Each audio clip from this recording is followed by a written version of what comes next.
theatrics, baby.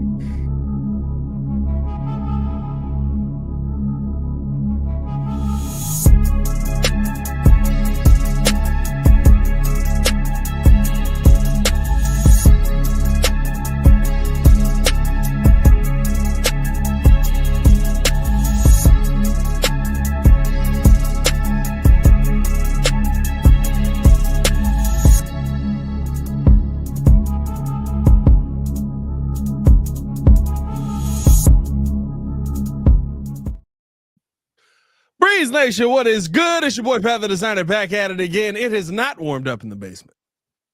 Still cold. It's cold down here, dog. You cold, kid? My feet are cold, dog. Yeah, it's freezing down here, dog. Freezing. It's fine. Oh, JC in a nice warm apartment. Look at this bastard. That's right. Second level. You nice can't trust this guy. Yeah, I got it on good authority. JC's warm. Hey, man, what's good, y'all? It's your boy Pat the Designer back at it again. Appreciate y'all for tuning in and showing love to another edition of the Windy City Breeze Sports Talk Daily. We got the squad in the building. Yeah.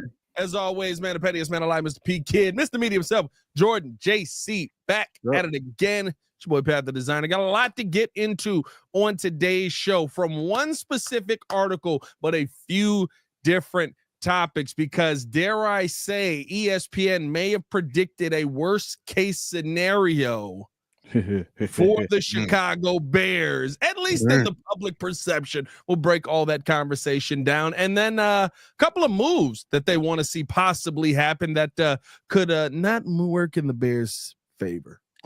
There could be some bad moves in there for our own Caleb Williams. I like that. Be careful out there, my boy. Be careful. But hey, man, all that and more in today's episode of the Windy City Breeze Sports Talk. Hit that like button, subscribe to the page, leave a 5-star review. Y'all know what to do. Yeah. Push the button. Come on. Push the button. Come on, push the button. Yeah, come on, push the button. You heard what she said. Y'all heard what Soo Young said. Hit that like button, subscribe to the page, man. Stop playing with us, man, before we get her on you. Oh, Never mind. That was about to be wild. Let's keep it moving. Let's how y'all feeling, boy? Nope, that's safe because we were the same age as her when she filmed that. She is. Well, age wasn't a problem, but what I was gonna say was gonna be wild. And the Okay, age wasn't the issue. I'm saying it's not weird. We kind of grew up with Soo Young. Soo Young ain't young anymore. That's all we're saying. Yeah, tap into a new young. Old. You know what I mean? Not Soo Young. Tap into new young. That's what I'm saying. Very good. Very good. Oh man, everybody good? How y'all feeling, boys? Alone, nice day of work behind you. Yeah, I mean, back in the building. Oh boy. Man, I'm going right back to work as soon as this is done, dog. Sucks. I'm going right back to work. So I'm like, this is my lunch. Your day never stops, huh? Yeah, my day is going to about 9:00 today. So man, nobody tell you to be the boss. Hey man, listen, when you wanna do big things, you want to pay the cost, you gotta be the boss. You know what I mean? It is what it is. VP. What it is. Bulls Daily said he's actually at work as we speak. Technically, so am I. This guy. Nah, man. Shout out to y'all, man. Shout out to everybody out there who had to go into the office or be out in this cold weather today. I saw some people working today, man. Go on the block. Hold on, you gotta say that the right way. Saw some people working on my block. They were doing construction work. Can't just say on the block out here. Put some bad connotation on that. But nah, man. It was. I was sitting there watching. I was just like, I don't miss it. Nope. Shout out to y'all. Tap in with the content. Yep. I don't miss it. Good job. Keep going, fellas. Let's start it off here though. Conversation around Jayden Daniels and Caleb Williams will always be loud, right? Yep. They will always be two players that are intertwined with each other's career, especially with Caleb Williams being the number one pick, Jayden Daniels winning the Offensive Rookie of the Year. But ESPN brought their 13 experts. I like to call them 12 because I could care less about what Mike Tannenbaum says. But Jesus, Mike, 13 experts together to predict the 2025 season. I guess, 2024 doesn't have to be cold yet before we start tapping into 2025. I don't know. And multiple people, when it came to who will be the 2025 MVP, selected Joe Burrow. I'm sorry. No, multiple people did select Joe Burrow. Selected Jayden Daniels. I was looking at Burrow's name when I said this. As the next MVP of the NFL. Dan Graziano said Jayden Daniels, quarterback of the Commanders. No team has repeated as NFC East champions in 20 years. So since the Eagles can't win the division, I say Washington builds on Daniels' rookie success and continues to ascend quickly. Moody also chimed in on this, said he was recognized as Offensive Rookie of the Year and finished 7th in MVP voting. The Commanders have roughly $59 million in cap space per roster management system, along with 7 draft picks, so they can continue to build around him. And the theory dropped in with 1 season of experience, including a postseason upset of the top seeded Lions, the NFL Offensive Rookie of the Year will continue his meteoric rise, the key in his ability to do so. The Commanders' retention of the offensive coordinator, Cliff Kingsbury, providing Daniels the continuity to grow at a rapid pace. Boys, I ask you this. Did ESPN just predict the Chicago Bears' worst nightmare if Jayden Daniels were to not only win Offensive Rookie of the Year, but then MVP of 2025, in theory, clearly showing that he has ascended past or that he should have been the number 1 pick? Absolutely not. Absolutely not. What Jayden Daniels does over there in Washington has nothing to do with Caleb. It is not an indictment on Caleb. What it is an indictment on is Ryan Poles' decision making, and ultimately the situation he was able to build around Caleb. I think that's what the ultimate thing is. It has nothing to do with the 2 talents, because I think if Caleb was in a similar situation, he would have similar success. I firmly believe that, and until something comes along that proves me wrong, I'm standing on that one. But realistically, Jayden Daniels doesn't have this success if he doesn't have the offensive line around him, the defense that they have. That's a really good team from top to bottom. They've retooled a couple of things and they got the most out of it. And Cliff and his coordinator put him in a good position. He didn't expect him to he didn't put too much on him, and then he slowly but surely allowed him let the reins go throughout the season, as per himself. Actually mentioned that in an interview I heard not too long ago. So like realistically, that's what good coaching looks like. That's what a good roster looks like, and that's what competent people in the building looks like. That's an indictment realistically on the organization, not that individual player, in my opinion. I've said it before. I think that this whole Jayden Daniels, Caleb Williams conversation, it's not apples to apples unless you look at it from the standpoint, if you put Jayden Daniels in the Chicago Bears, kind of like what P. Kid just said, you put him in this situation that Caleb just had to endure his rookie season, then we can talk about whether or not you made the wrong decision, because I fully believe that with all the things that we've been hearing about, the fact that the OC didn't even go over game tape and didn't do any sort of connecting with the quarterback, and Caleb had to kind of figure it out and watch his own tape and be his own offensive coordinator. Like you kind of that is utterly ridiculous. You put Jayden Daniels in this situation, I believe he's going to give you less production, in my opinion. You put Caleb in that situation where Washington is thriving. Cliff Kingsbury obviously already knows Caleb and is actually making a game plan and a playbook that's catering to his strengths. You would have seen a better season, and you would have seen a better winning percentage as far as when it comes to the entire team. But no, if Jayden Daniels wins MVP, good for him. That's just with the rise of the team overall. It's still a team sport. It's not just him on the field. You have a better offensive line over there. They have money that they can spend when it comes to maybe getting him some more offensive weapons. I mean, you got Terry McLaurin. You have things that are already in place there to make him look good. That has nothing to do with the fact that Caleb Williams is going to also ascend with a better coaching staff, better players around him, better development, and better protection. And so that's what we're looking for. Is I don't find it to be apples to apples. If Jayden wins MVP, which I do not think he will do, that's fine. That has nothing to do with Caleb. See, here's what's tough, because I can extrapolate out where we are, and I think you guys are having the argument for Offensive Rookie of the Year, not MVP. The Bears have no choice but to spend money this offseason, and they've shown that they're willing to. That's a fact. If you add Trey Smith, if you add Drew Dolman, if you add, name a pass rusher who's out there, maybe a Josh Sweat to this team. You added Ben Johnson. You've spent more than you've ever spent on a coaching staff. All of this is for the development of, we can say the team, but let's be honest. It's for the development of Caleb Williams. Mm-hmm. You go get Antoine Randall to get wide receivers to help Roma Dunze develop so that he can catch the football so that Caleb Williams can look good. Facts. You go out there and you get great defenses so they can put Caleb Williams in a position to be closer to the end zone so that he can be successful and get into the end zone.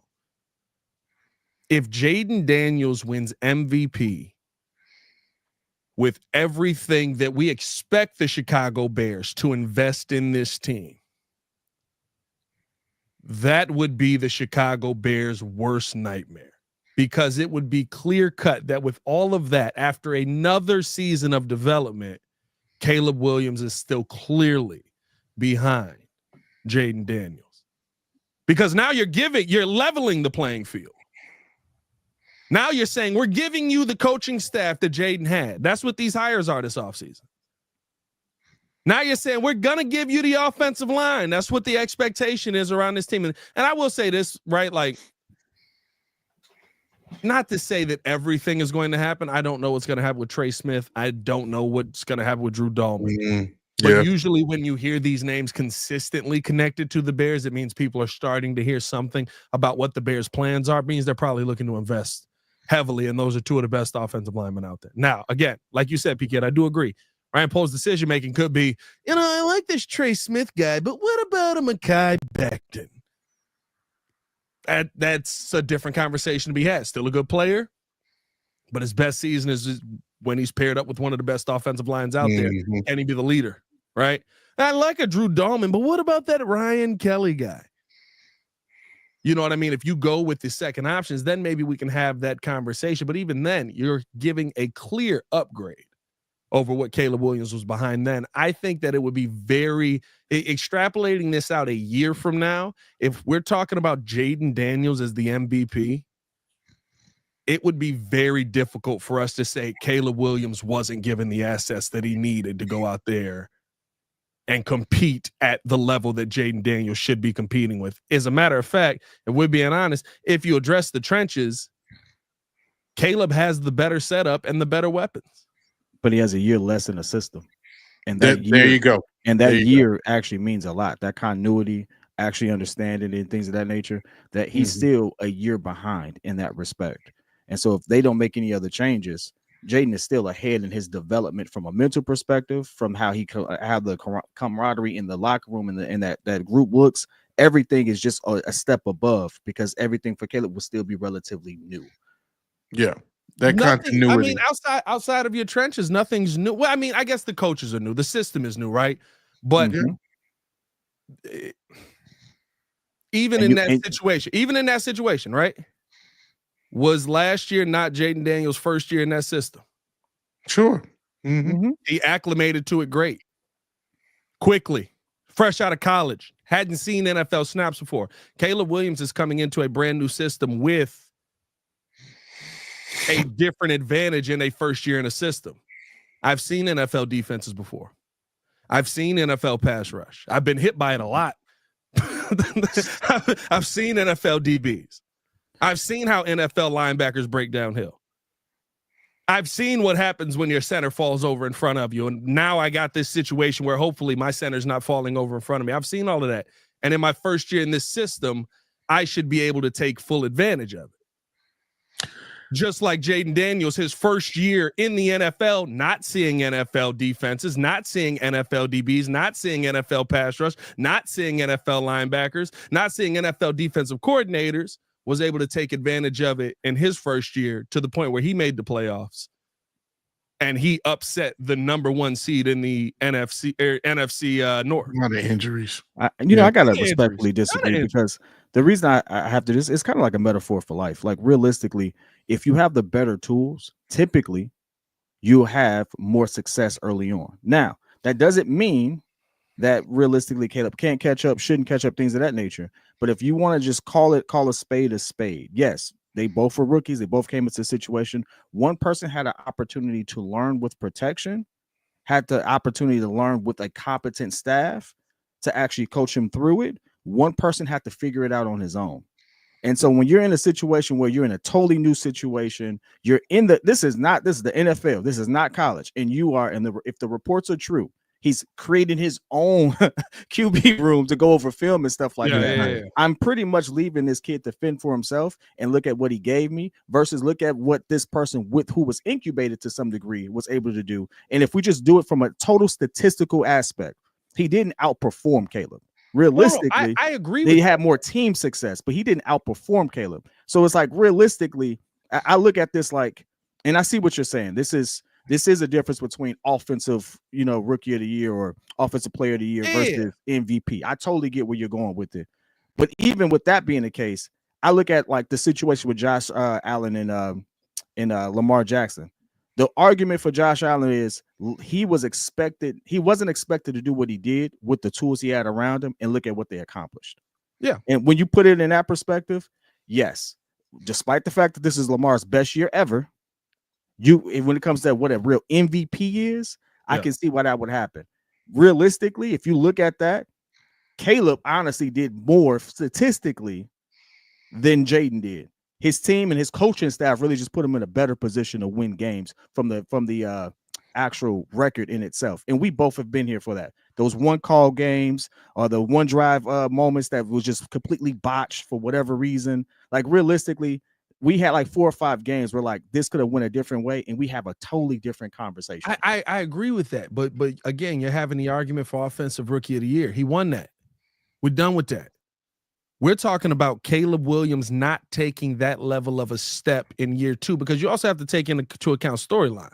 You also have to take into account who the team is. And the Josh Allen point is a great one, right? Josh Allen had less numbers than Lamar Jackson did this year.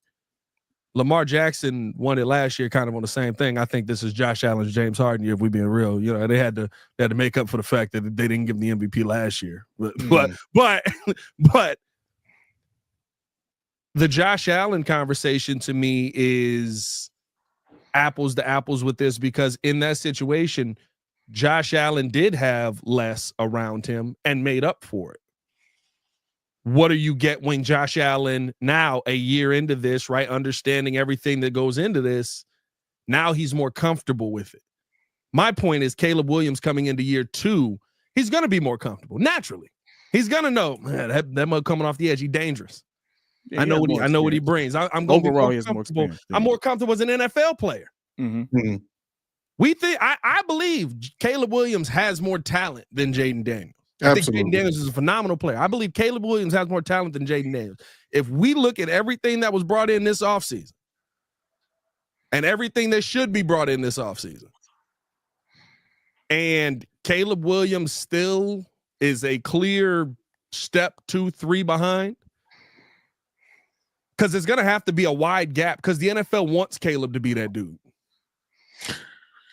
It's going to have to be a wide gap. They want him to be like everybody was sitting. This is the first year ever national media turned not on the players on the field, but looked at the Bears and was like, it's you. Y'all. I don't know. There's been a lot of Jaden blazing lately. I don't know if that's the case anymore. Here's my whole thing with that, though, Pat, because I agree with you on one end, because I think at the end of the day, they're on the same playing field when it comes to the NFL experience. They both came in as rookies. So, yes, they know what they see on the field. But I think where the difference is for me, where it's still, you can't compare it the same if Jayden were to win MVP and Caleb's still technically a step behind, is he's going into a system where Ben Johnson clearly said, we're about to, break this all down. I'm not bringing in the Detroit Lions playbook. We're going to cater this to Caleb and build this from the studs up. Cliff Kingsbury and those guys already have built that foundation since last year. That's where it's still different. Yes, they know exactly what certain defenses look like now. Yes, Caleb is starting to get accustomed to the speed of the game and understanding protections and calling out defenses and calling out blitzes and things of that nature. We saw him do that very often and early. That still didn't contribute to wins. And so I think even with, again, going back to it being a team sport, I think Jayden, number one, still has a better overall team, but he also has more experience, and it's become more solidified with his coaching and that playbook, that play calling that he's been used to. You can't overlook the year that he's been given of success with that. And that's where I feel like, okay, even if you say Jaden wins MVP, I still don't think that it's a nightmare for the Bears, because if Caleb somehow gets the Bears to the playoffs, let's say Jaden wins MVP, but Caleb has made it to the NFC division playoff. Like title game. Me, it's a different conversation, in my opinion. And that actually brings me right back to the same analogy I made with Josh Allen and Lamar Jackson, because Josh Allen just won his first MVP. Lamar Jackson was going for his third. Lamar should have won that. Lamar was going for his third, but let's be for real. I told you. That's the James Harden. Lamar shouldn't have won it. Lamar should have won it last season. Last season, yes. 2019, no. But no. What I'm saying, he should have won it last 2019. He definitely should have won it. He should have won it last season. But Josh Allen had the argument that we're making for Lamar this season. Yeah, but I think they based it off of the matchup. Whoever was going to win that game. The votes are in before the matchup is done. The votes are in January 1st, I think. But even look at that conversation, though, right? Yeah. Look, we're no matter where you are on it, we're talking about two of the top 5 quarterbacks in the league. Yeah. So it's like they both can coexist in one respect. To me, it's like, hey, I would put I put Josh Allen over Lamar Jackson, but Lamar Jackson has more MVPs. So it's not a huge indictment on that. It really just depends on how much success that we have. How much success is Caleb going to have, and is he going to take us? Is the setup going to take us into the playoffs? Ultimately, that's what really matters. Outside of that, nothing. I mean, the accolades have come, but we know what we got going on. I think you got to have a conversation like this, though, because we know. Let's be real. JC, you said if he's a step behind. If Caleb Williams is a step behind Jayden Daniels, Caleb Williams will win the MVP. Heck, I thought he was a step behind this season. He was. Yeah, he's a small step. Yeah, but wins play vastly into this, right? I'm saying that if you're a step behind Jayden Daniels this coming season, Caleb Williams is going to win the MVP. Right? If they're both at that level. Because the NFL, we know how the NFL, they want Chicago. They want Chicago to finally be on top. Chicago will be the story. Apparently, Chicago's winning enough for Caleb Williams to be in MVP talks, right? Like, we know how that's going to work. So in my mind, when you say, Jayden Daniels wins MVP, that means Caleb Williams ain't close. Because I do believe storyline-wise, the NFL is going to look at Caleb Williams and Jayden Daniels and go, yeah, they're close enough. But what was Caleb able to do with this? And how did he make this situation work? And what did he do here? You know what I mean? Like, that's where you start to get kind of nitpicky. That's what we saw this year with the Josh Allen conversation. For me, if it's a clear Jayden wins MVP, I don't think it's Caleb Williams and Jayden Daniels are neck and neck. I think it's we're sitting here having a conversation at the end of the season like, ooh, we might have got the wrong guy. I think now here's the thing. I'm not going to negate the narrative, because you're absolutely right about that. And that's been the biggest thing I was worried about, being in Chicago, knowing how the city is, and just knowing how we take the littlest thing and just extrapolate the heck out of that. We'll just make it so much bigger than it needs to be. Yeah. And it's really like, we're a really tough city to play for from that perspective. We're really passionate. But again, the narratives don't necessarily dictate anything. Like, no one's sitting there saying that Joe Burrow is a failure because he doesn't have 2 MVPs. No one's sitting there looking at that kind of is the conversation about Joe Burrow. How? People literally are talking about Joe Burrow like, oh, do we need to have a conversation about Joe Burrow and not getting it done? And I'm like, he ain't got no defense. He ain't got no defense. Yeah, he had the second half of that season. I hear you. But Shannon Sharp said it. Shannon Sharp brought it up. And remember, because him and Orlovsky was going at it. Bro, Shannon Sharp is I'm sorry, I love Unc. I really do. He gotta stop sometimes, bro. He gotta stop. Joe Burrow just had a near 5,000 yard season, 43 tuds, less than 10. He led the league in both with categories. A 70% completion rate. What are we talking about, Shay? No. But see, here's the thing, right? And that's why I say this. Not to say Joe Burrow is the problem at all. I get what you're saying. But Joe Burrow, remember I said Joe Burrow should be, if Joe Burrow wins 9 games, they should be in the MVP conversation. because he's lost games 50-49. he's lost games 42-38. You did say that. You know what I mean? And what'd you say? Nah, you can't even put him in there. He ain't got it. Hold on. Now look. If we being real, take that back once I start looking at the numbers. But if we being real, he's the best quarterback in the NFL right now. Not even a question. He's the best quarterback in the league right now. What he's doing, if we're talking about for the Josh Allen conversation as well, doing more with less, he's the epitome of that. Bro, the way he carved up Baltimore just for them to lose by 3, bro.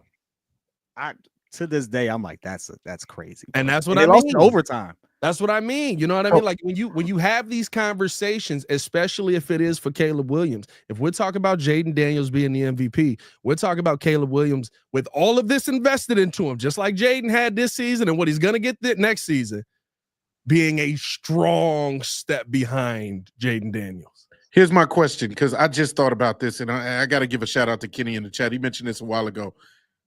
Who in the world did we think was going to erupt into being an MVP caliber quarterback this year based off of his rookie season, having an all-time rookie season last year? CJ Stroud. Yeah. What happened? Completely fell off the face of the earth. Obviously, we know there were issues with his line. There were some injuries. We know that it's a team sport again, so there's things that affect, his play. But see, I think that's the conversation, though. It's tough to blame CJ when we all watch CJ run for his life. I'm just and here's another thing to my point. Yes, you're absolutely right. How many times have we seen Cliff Kingsbury kind of get figured out, even when he was the head coach of the Arizona Cardinals? That's something year after year. Listen, the was like, oh, okay, you know what? We know how this guy plays now. I'm not gonna lie to you. I'm not gonna lie to you. I've said this many times. I think Cliff Kingsbury always gets figured out. Every step of the way, he's gotten figured out. Yep. Hey, hold on. Cliff Kingsbury might have figured something out. Cliff Kingsbury ain't really get figured. He kind of had a moment where we was like, they figured him out. Sure. We kind of had a moment this season where we was like, they figured him out, and then he started rattling off win after win, and we was like, wait a minute. Like next year it could be right, and that's kind of what happened to him in Arizona, where it was, he was the man. He was fixing things. He was starting to get things to ascend in the right direction. Kyler was playing video games all the time, and then Cliff's system kind of got figured out, and you started taking steps back. You know what I mean? Yeah, that's kind of. We'll see what this season brings. And I don't like Kyler. I think it was Kyler. Kyler didn't study playbooks. We know he Kyler did a little bit better, but Kyler's a baseball player who can actually play football. I mean, there's a lot of those in the league. There's a lot of those. Listen, he probably picked the one that was going to get him his M's quicker. So, the way that he could throw the ball and stuff like that was very reminiscent of the position he wanted to play. And they have whole studies on that transition and what that means for players. It's pretty interesting. See, these the people though that I gotta talk to, right? When it's just like, bro, see, you gotta listen. See, ears helps when you open them and listen. I didn't say Caleb was going for rookie of the year. If you go into this season and Caleb Williams is running for his life like he was last season, that means Ben Johnson ain't the dude. That means Dan Rashard ain't the dude. That means you didn't address the offensive line in the right way. That means you didn't draft anybody on the offensive line well. That means your offseason failed. Do we think this has been a failure of an offseason to this point? So you got to open them ears, my boy. I know it's a video podcast and you can just stare off with the whatever paraphernalia you got on the side of you right now. But if you open your ears and listen to the show, you can actually hear what we're saying. Thank you. And please understand that this is just content. We're presenting the information and arguing both sides. We're just presenting both sides of it. We need I don't like running backs at all. We had a whole show on running backs. Relentless let's be Mikey, for we need real. a Chill oh out, my boy. my. Chill out. Oh my! Shout out Relentless Mikey out there. I'm adding that to the soundboard after today. Nah, man. Listen, I thought that when I read this article, right, you see some of the predictions for 2025, and when I saw that, I was like, oh, okay. That could get scary if you're getting a Jayden Daniels MVP conversation. You know what I mean? Yeah. I think there were some other predictions in here that could get scary for the Chicago Bears, but there's some that are good as well. They a few people name one team, coach, or player who will break out in the 2025 season. Now, this one I thought there's Relentless Mikey with the oh my.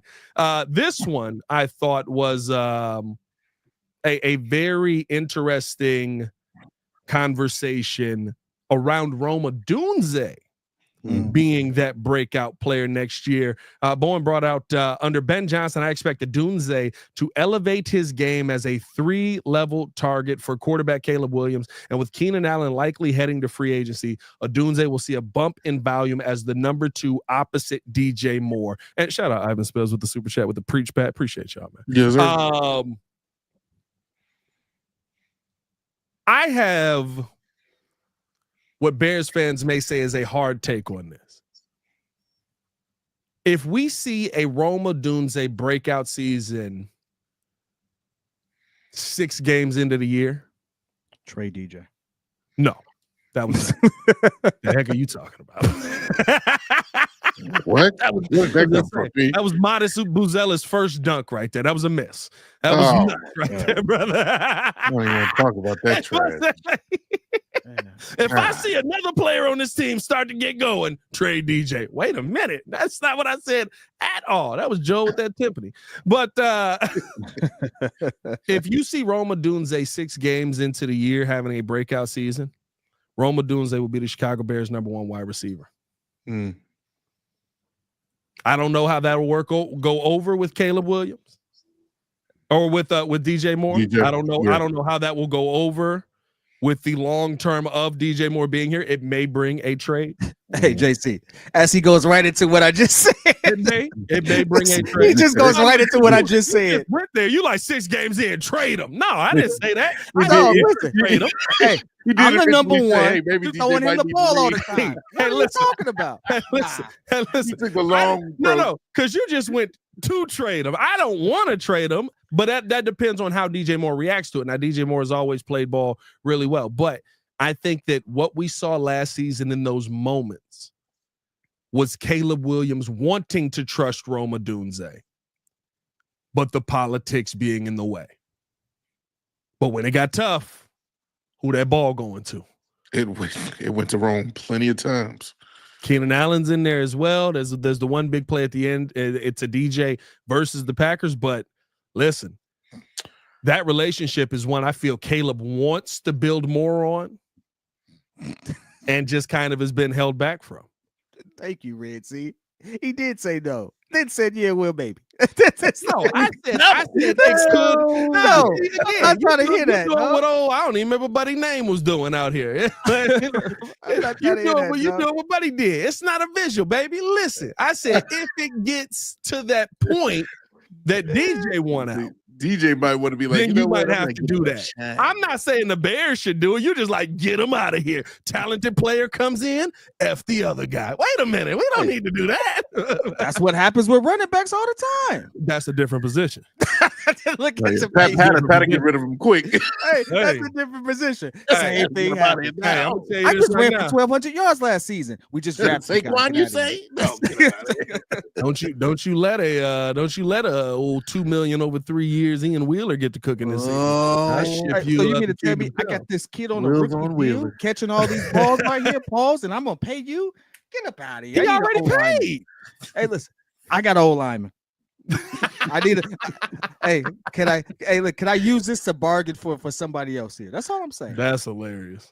My God, that'll make no sense. JC, what are your thoughts on a Roma Dunze breakout season? I love a Roma Dunze breakout season. I think that's just going to kind of add on to what was already the chemistry that was being built up from the start. It's natural. It's a natural chemistry. You both got drafted the same year. I mean, to me, I feel like Caleb Williams is going to be a little bit more connected to Rome just because he has that camaraderie with him. It's nothing to say that DJ Moore isn't still going to be wide receiver 1, but I mean, just like we saw this past year, there'll be a few times where they're not on the same page. I feel like him and Rome just have that what do you call it? That symbiosis. Oh, a little, yeah, sprinkle a little parsley on that boy. You know, add a little butter to the steak. Yeah, actually. So no, of course, I think that they're going buttering your steaks, dog. You're going right up butter my steak. How dare like you? This? You sprinkling butter? Oh, no, on I was talking about putting the parsley on it, but you still butter the steak. I didn't mean putting butter from the top. No. I'm not that crazy. I'm still using a knife. All right, I don't use my hands. Anyway, this got a little weird. I'm just saying the steak, all right, is Rome and the butter is Caleb. It's a good combination, all right? That's all I'm saying. You just butter in that steak, bro. Yeah, I know what you mean.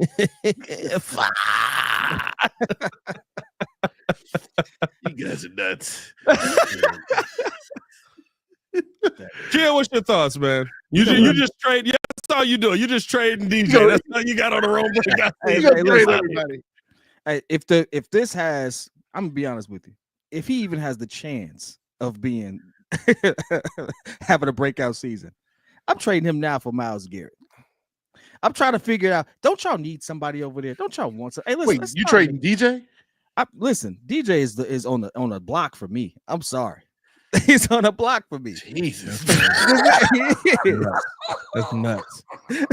He on a trade block for me. I'm sorry. At least I trade replaceable pieces. Hey, listen, hey. At least I move on from pieces you can find in the 5th round. What? You know what I mean? Hey, listen. Hey, I think Cole Kmet could do something. I think Rome could do something. I think if we get the right coaches in there, Right. Tyler Scott might actually evolve into something. Colin Johnson's like 6'7" out there. Hey, listen, I think we got something going on here. Listen, I'm just saying. Colin Johnson. Listen, Please say you joking. Hey, listen, I might be, I might not be. We're gonna see what happens when the season starts. That's all I'm saying. That's all I'm saying. This is the DJ. You see Rome out there? He's balling right now. We got a special gift for you. Come into my office.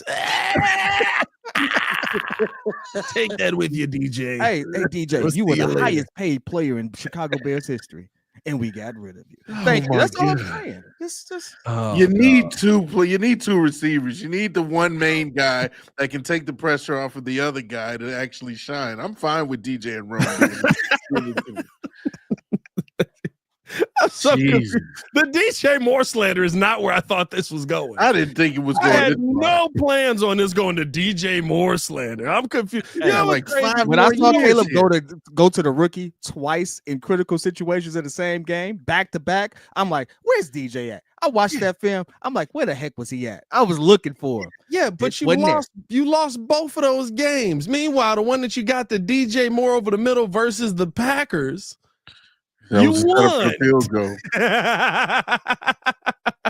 He gonna throw in the Packers. That's always the ace in the hole. You win against the Packers, you gotta stay. You gotta stay. That's always it. Hey, we could have been like 0-16 the at last that point. thing. The win against the Packers is all he wants to do. The last offensive play Miss McCaskey saw was Caleb Williams, the DJ Moore. You think they're getting rid of DJ Moore next season? I don't think they're gonna rid have of him. a It's just statue all of funny gold. games. But like you just mentioned, like seriously, in all seriousness though, when you have a young player like that show the potential to be number one, yeah, the business of football does take over. Yeah. And we've seen it before. And so while it would be nice, you know, I was one of the first people to say I want him to have as many weapons as possible. So DJ is a great weapon. Rome is a great weapon. Keenan Allen was one of the favorites there. I think he brought more of a veteran presence and was really helping Caleb a lot. So with him not being there, but he was a great weapon. So like realistically, I want him to have as many options as possible. But considering what we need to fix and on both ends, it's like, hey, if we see a situation where you can trade, you can get out while the stock is high, then yeah. You got a lot of people out here concerned for you. Hey, everybody look at the kids. See, listen, at least I trade running backs. Yeah, I mean, at least I trade running back. You know what I mean? I'm moving on from DeAndre Swift. But hey, I like how I was proven right. Muggs still hating on me on that one, by the way.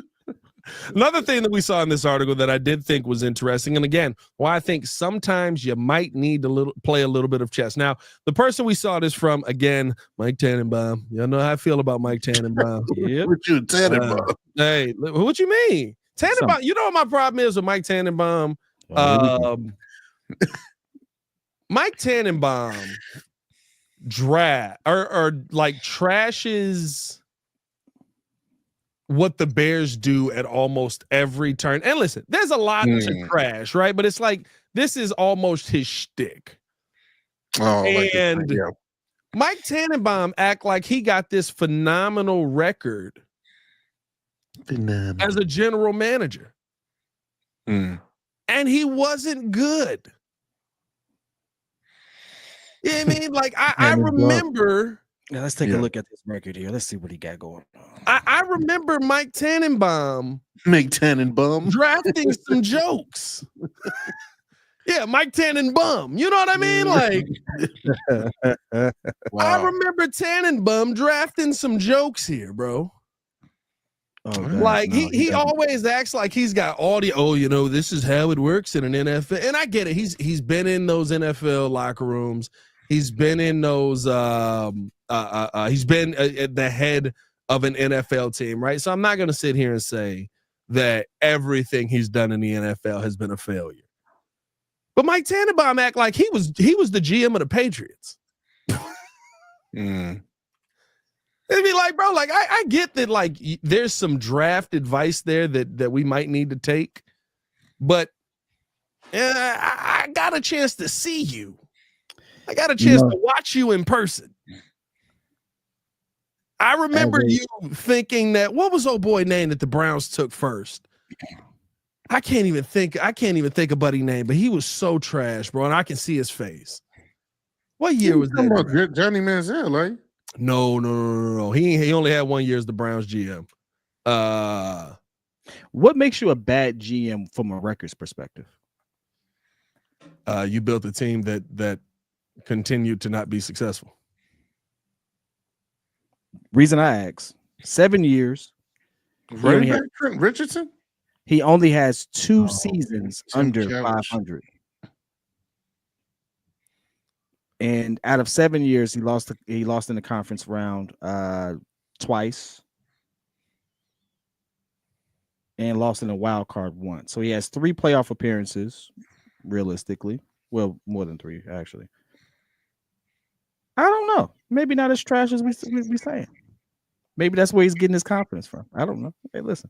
He also, I don't know. This is an era of football that I was just starting to watch football. Also doubled down on Mark Sanchez. You know what I mean? Also doubled down heavily on Mark Sanchez. But I say all that to say, Mike Tannenbaum. His prediction was the Browns trade Garrett to the Lions. This move would give Detroit the best pass rushing duo in the league and the inside track to represent the NFC in the Super Bowl.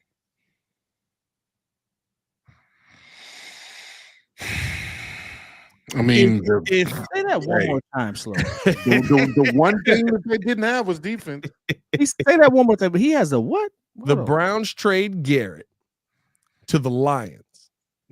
The move would give Detroit the best pass rushing duo in the league and an inside track to represent the NFC in the Super Bowl. All right, I'm gonna say this: GG's. If they could pull that off, the NFC North it's a wrap. Scary, bro. It's a wrap. Yeah. Jared Goff probably won't have to pass much at all. I don't care how much we improve our offensive line. That is scary. I'm good. Aiden and Miles, Jesus. All right. Healthy Aiden coming off of injury. He's already running, by the way. Here's the thing for me. That one to me is interesting because what do you give up?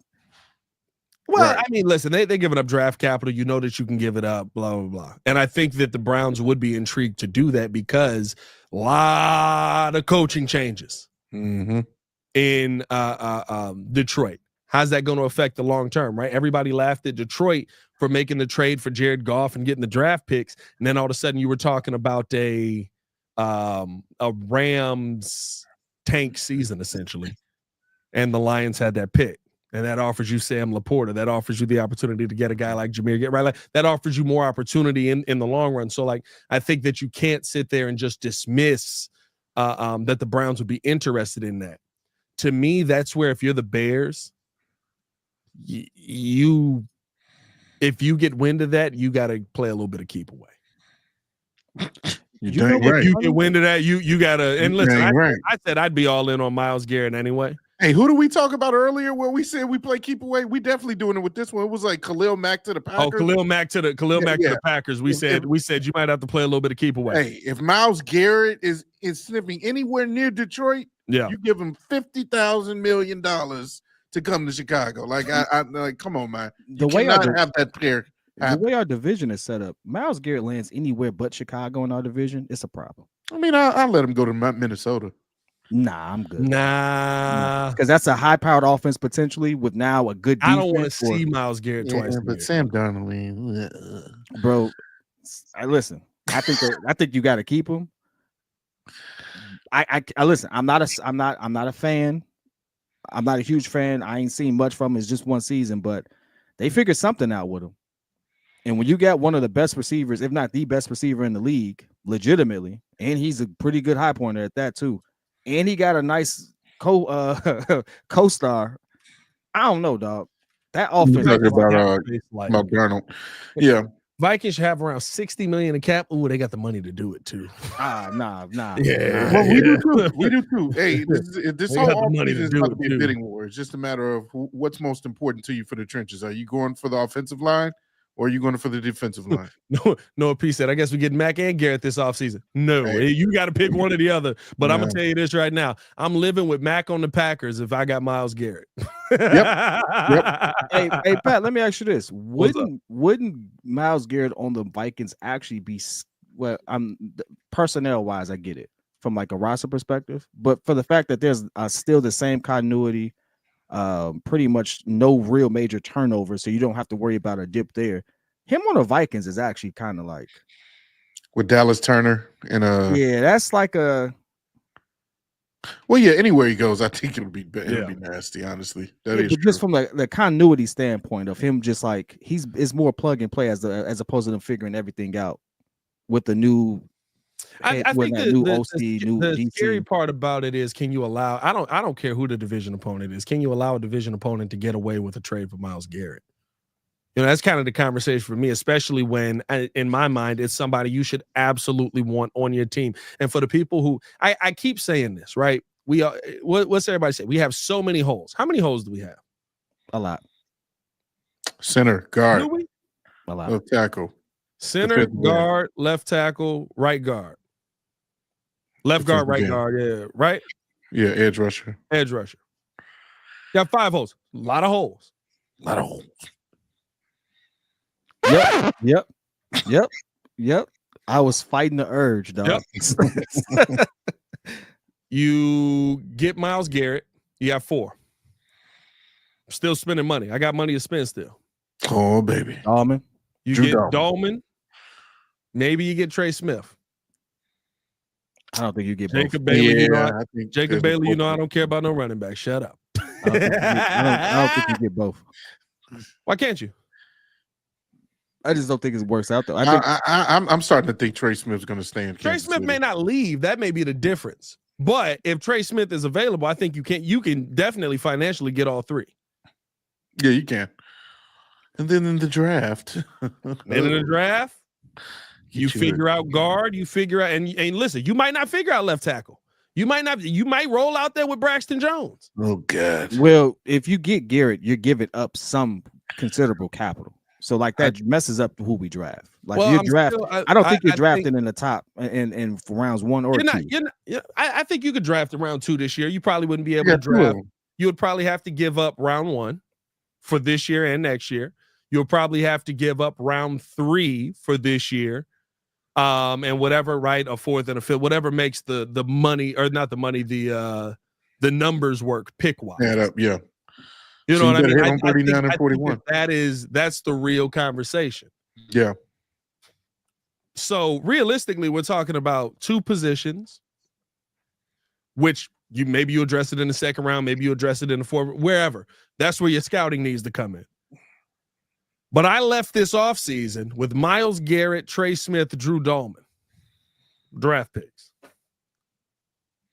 That's a good offseason. That's a W. No, that's a W. That's how you eat a W right there. Yeah. Shout out to Jaden. By the way, I do want to apologize to Tannenbaum. I had the wrong mic. I don't like Michael Lombardi. Oh. I don't like Michael Lombardi. I want to apologize to Mike Tannenbaum personally. Tannenbaum is still a little. Tannenbaum's takes are still a little out there. Let's not cap on it. Tannenbaum said Kirk Cousins was going to lead Atlanta to the NFC title game. Come on, dog. Breathe. Yeah, I mean, he made Darnell Mooney relevant again. I appreciate him for that. He did do that. But yeah, I love Chris M. I still don't like Tannenbaum. Yeah, I was thinking Michael Lombardi because I was going Browns there. That's who I was looking at. And ugly work there. But no, to me, like that is a situation where if you're talking about Myles Garrett being available, if you're talking about Myles Garrett really being available for trade, you have the cap, you have the draft capital, and you don't go out and try and get him. I get it if you get outbid, right? If the Vikings are like, I'm offering you 4 years of first round picks. You better be in the game. You better be in the war. You got 4 years of first round pick. You got it. Yeah. I can't even have a conversation with you right now. But I to me, if you can get in that conversation and he goes to Detroit, you setting yourself up for failure. Sometimes you do got to play chess in this game. More times than not, you got to play chess in this game, if we're being honest. More times than not. If you want to get with the big boys, yeah. This is that's the offseason. Bears got to hang with the big boys. By the way, I'm back on disliking Tannenbaum again just because Justin Herbert for MVP. You stop yourself.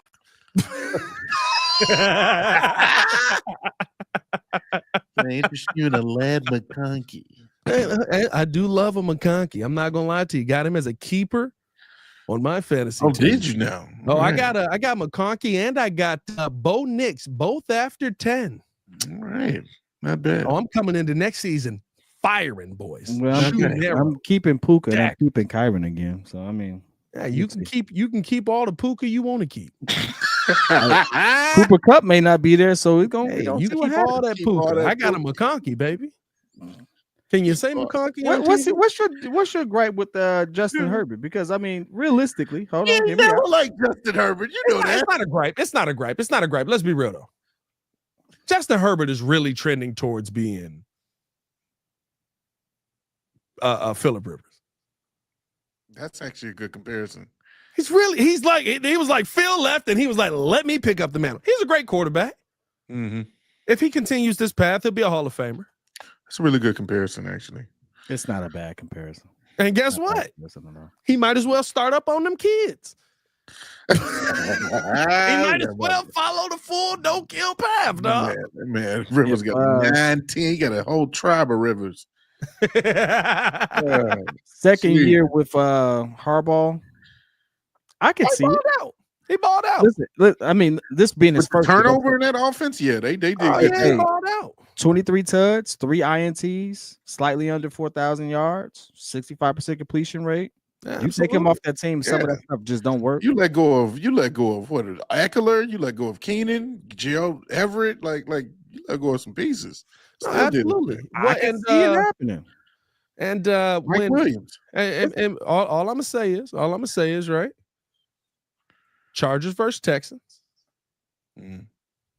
Oh, they got destroyed. How that game look? They got destroyed. Why that game look bad? 1 tutty, 4 picks. Yikes. Man's threw 3 picks all season. Threw 3 picks the whole year. Went First to that game game of the before. Oh, to the other team. What a pass. That defense was swarming, though. You got to give that defense credit. That defense was swarming. I'm just saying. They was on him. I mean, listen, this is the worst I've ever seen Patrick Mahomes look. And Patrick Mahomes look real Mr. Trubisky is out there. in that Super Bowl. I'm just saying he was trash in that Let him Super hear Bowl. you say Yeah, that. he was throwing that Jesus. through. He was throwing Hey, it wrong. He was throwing I it don't know going who he was straight throwing to to Zach half Bond. the time. I'm like, who is he throwing to? It's not Straight to there. Zach Bond. Like, here you go. It's like it wasn't there. Hey. But because we've seen him make it that pass before, we're like, oh well, maybe this. Nah, he was trash. So I mean, sometimes they just got your number. I'm making one more prediction for 2020. Oh, JC getting a prediction in here. Little hot take action. What do you one got? more time. Toy Taylor's going to be a top Yes! 5. Just saying. And he's going to make sure that his draft stock was right where it needed to be in the 4th round. Screw you, Bucky Irving. You know what Tory Taylor's gonna be doing next year? He's gonna have pure and utter domination. Thank you. That's your Tory Taylor pick right there. There's your Taylor pick right there. You know what I think about that Tory Taylor pick? Get it out of here. Tell you, man, redemption year. Taylor's redemption year. Hey, bro, he can have the greatest punter season of all time. And we don't care. Don't care. You want to know why? Because that means we suck. JC, what's the greatest punter season of all time? I have no idea. Know. I don't know. I don't know. I got nothing. I'm sorry. Oh. Nobody know what the greatest punter season of all time. Get out of here, man. Hey, man, we appreciate y'all for tuning in to Show of Love. Hit that like button, subscribe to the page, leave a 5-star review. Y'all know what to do. You can't even name a punter. JC, name a punter. Name a punter, JC. Pat McAfee. Yeah, hey, there you go. Hey. Name a punter not on TV, JC. Paul Edinger. That's not a punter. That's not a No, he wasn't. All right, never mind. He might. Hey, here's the best part. I don't know. He might be right. What did you say, Paul? No, the black guy that was on the Raiders. The King guy. King. I know who that is. First off, you pulled Paul Edinger. He was a place kicker for the Chicago Bears. He was a place kicker. God, Jesus. All right. Oh, man, we're going to get up out of here, man. Appreciate y'all for tuning in to Show of Love. Hit that like button, subscribe to the page, leave a 5-star review. Y'all know what to do. For the pettiest man alive, Mr. P Kid, and Mr. Media himself, Jordan JC. It's your boy, Pat the Designer. Back at it again. Y'all stay safe out there, Chicago. Bear down. One love. Peace. Can't name no punter. Hey, actually, the truth is, if he does have punter. an epic season, that means we suck. Yeah. So I don't want it. Never mind. Name an active punter. Janikowski. Bro, I really can't think of another punter. I really can't. That's all right. Janikowski's a kicker. Yeah, I was about to say Sebastian was the kicker. Hey, we got a lot of kickers. I can't think of a punter. That's a punter. Pat O'Donnell's a punter. Trent Gill. Everybody named the Bears old punter. Ain't nobody named a current punter on a different team yet? No, I really don't know. Tory Taylor. Rated R. Rated R. I'll punt for you. You said Rodney King. I'm not gonna lie to you. I'm sticking around to see the punter come in. Oh yeah, Rodney. No, not Rodney King. He said Rodney King. Oh, come on, We man. getting out of here before we get canceled. Bro, wait a minute.